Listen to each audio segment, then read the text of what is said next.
Today I'm going to talk about a Franciscan theologian who lived in the 13th century. He was born in Scotland in 1266. He was educated at England's Oxford University, and then he went to the University of Paris, returned to lecture in England, in Cambridge and Oxford, and finally he returned to the University of Paris, and then in the later years he taught in the Franciscan school in Cologne in Germany. He was known, he was called by a nickname called the Subtle Doctor, and there are many references of doctors in Pink Floyd's songs. We find in Cymbeline, we find even Roger Waters' solo "Amused to Death," and there is of course not the mention of the Doctor in the famous Dark Side of the Moon album Brain Damage, but we understand the extended metaphor. Now, John Duns Scotus I'm talking about, Franciscan theologian, 13th century, and he influenced people like Gerald Manley Hopkins, who was a Jesuit poet, people like Thomas Martin, famous persons like Teilhard de Chardin, Jesuit priest and anthropologist we know. Very interesting that John Duns Scotus, whom I've heard about while doing research on Gerald Manley Hopkins when we were studying at the university, he says, if it can, then it can be the first cause. And if it can exist, it does exist. As was proved above, if it cannot both be and act independently of every other thing, and there is no infinite regress, then at some point we end up with the first cause. Very important to understand, because here what John Duns Scotus talks about is exactly as what we find in the Upanishads also. The independence, everything is within consciousness, within awareness, and objects that appear and disappear in awareness are dependent on awareness, but awareness itself is independent.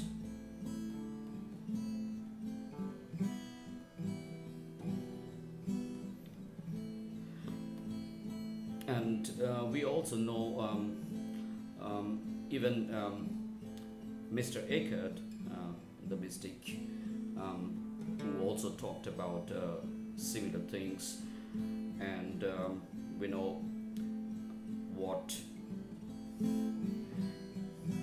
Teilhard de Chardin talks about, that Christ is not an afterthought in the divine place.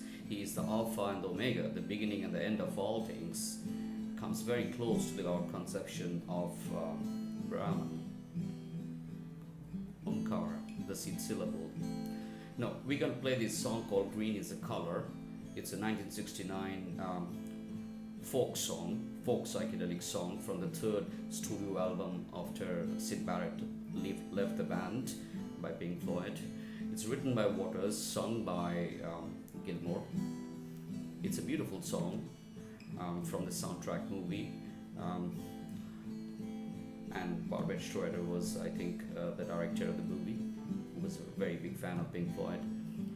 And in the original soundtrack called The More, in where the song appears, there is a beautiful tin whistle one can listen to, played by the drummer Nick Mason's wife, Lindy. So we start with John Duns Scotus, who would be able to, help us in understanding the subtle process of healing, which I think is one of the major things in the song Green is a Color.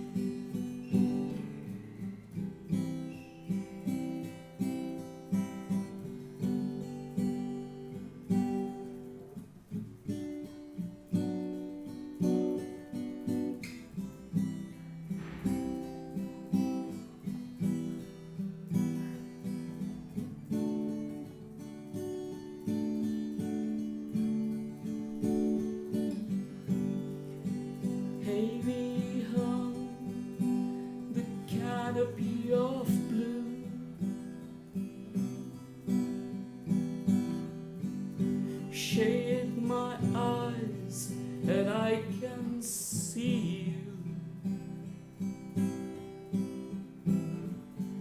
White is the light that shines through the dress that you wore.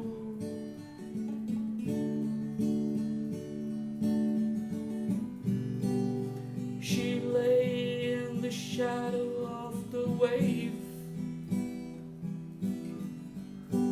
hazy where the visions of her play. Sunlight on her eyes,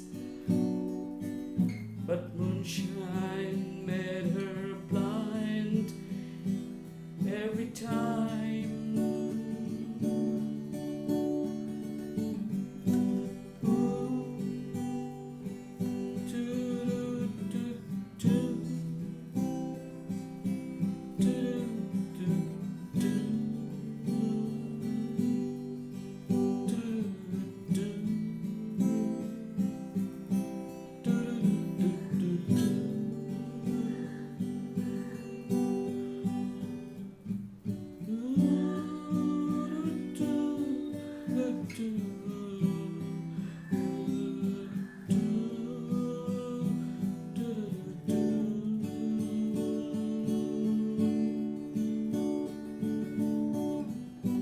Green is the color of her kind, quickness of the eye deceives the mind, and is the bond between the hopeful and the damned.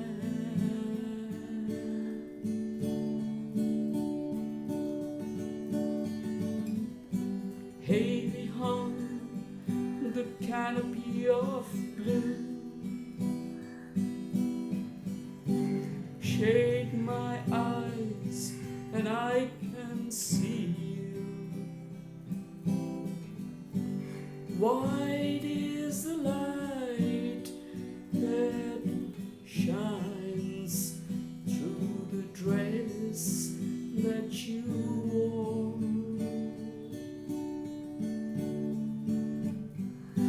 She lay in the shadow of a wave,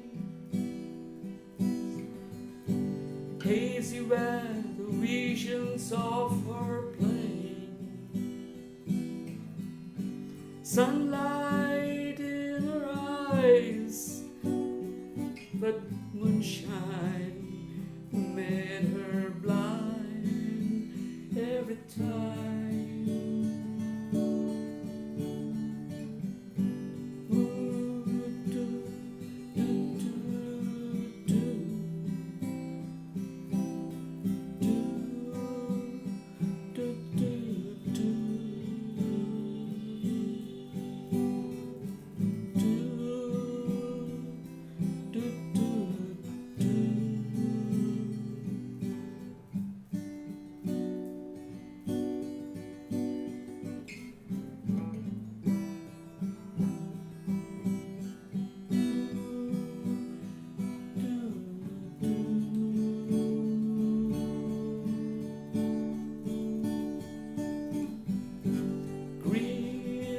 The color of her kind,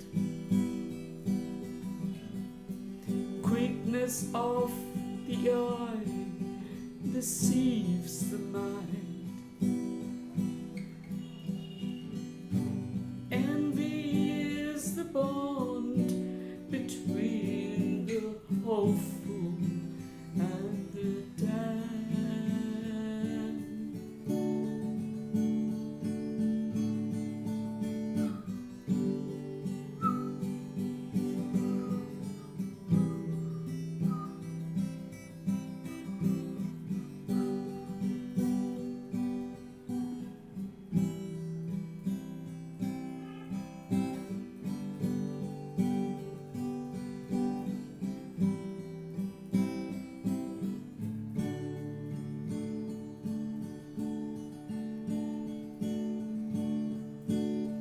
Stella Disha, this says, Christ is not an afterthought, neither Buddha is an afterthought in the divine place.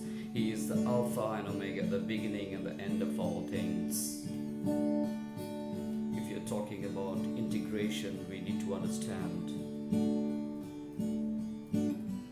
Green is the color of her kind,